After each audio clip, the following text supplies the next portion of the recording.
Bonjour à tous, bienvenue dans cette nouvelle vidéo. Le président Bassirou Diomaye Faye limoge le premier ministre Ousmane Sonko. Les conséquences d'une telle décision. Imaginez la scène.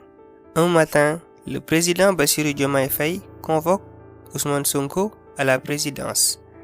Il lui retire sa confiance. Il le limoge.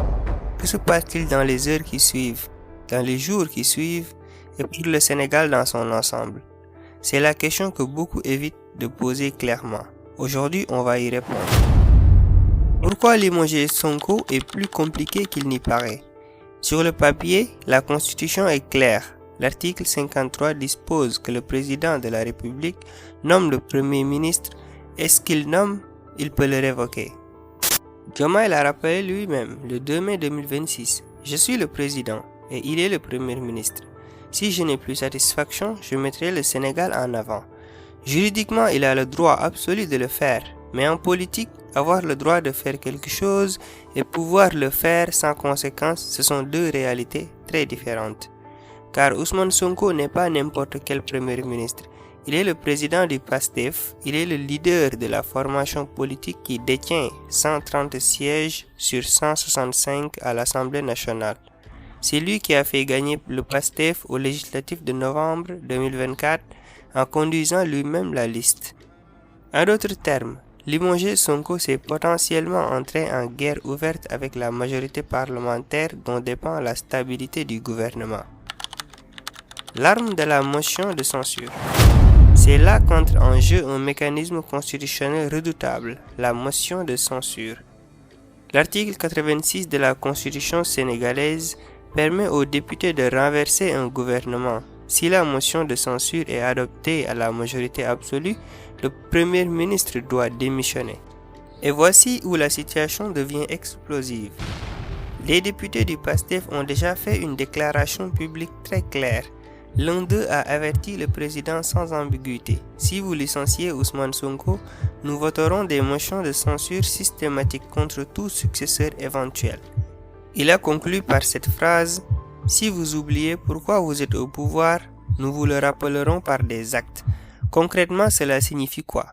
Cela signifie que si Diomaye nomme un nouveau Premier ministre après avoir limogé Sonko, ce nouveau Premier ministre pourrait être renversé par les 130 députés de PASTEF avant même d'avoir pu gouverner. Et ensuite, Diomaye en nomme un autre qui est réservé à son tour et ainsi de suite. C'est que les constitutionnalistes appellent la situation de blocage institutionnel, un État qui tourne en rond, paralysé par une guerre de tranchées entre la présidence et sa propre majorité parlementaire. La dissolution, l'arme nucléaire de Diomaye. Face à cette menace, le président dispose d'une réponse constitutionnelle, la dissolution de l'Assemblée nationale. L'article 87 lui donne ce pouvoir. Dissoudre l'Assemblée nationale, c'est forcer de nouvelles élections législatives. L'objectif serait d'obtenir une nouvelle majorité, une majorité qui lui serait personnellement favorable et non acquise à Sonko. Mais Sonko a anticipé ce scénario. Le PASTEF a posé une proposition de loi visant à limiter le droit de dissolution à une seule fois par mandat présidentiel. Et surtout, toute dissolution supplémentaire obligeait le président à remettre son propre mandat en jeu. C'est un message politique fort et direct. Si tu dissous l'Assemblée nationale pour te débarrasser de moi, tu risques aussi ta place. Par ailleurs, même sans cette contrainte, une dissolution comporte des risques énormes pour Diomaye. Des élections anticipées coûtent cher, mobilisent de l'énergie de tout l'État. Et le résultat n'est jamais garanti. Dans un contexte de tension interne, rien ne dit que la nouvelle assemblée serait plus favorable au président. Les conséquences économiques et diplomatiques. Mais au-delà du bras de fer institutionnel, une rupture entre les deux hommes aurait des conséquences bien plus larges. Le Sénégal traverse une période économique délicate. Le pays hérité d'une dette massive de l'ère Macky Sall. Le FMI surveille de près la trajectoire budgétaire du gouvernement, des réformes structurelles sont en cours, des investisseurs étrangers observent la stabilité politique du pays avant de s'engager. Les agences de notation, les partenaires financiers Les investisseurs, tous sont sensibles à la stabilité politique et une paralysie gouvernementale prolongée pourrait compromettre des programmes en cours, des financements attendus, des réformes nécessaires. Sur le plan diplomatique, le Sénégal joue en ce moment un rôle important dans les débats de la souveraineté africaine, les relations avec les institutions internationales et la redéfinition des partenaires stratégiques. Une instabilité interne affaiblirait considérablement cette position. Le congrès du 6 juin, une dernière chance. Dans ce contexte tendu, un événement majeur approche. Le 6 juin 2026, le PASTEF doit tenir son premier congrès national à Dakar. Ce congrès est décrit par certains observateurs comme un moment charnière.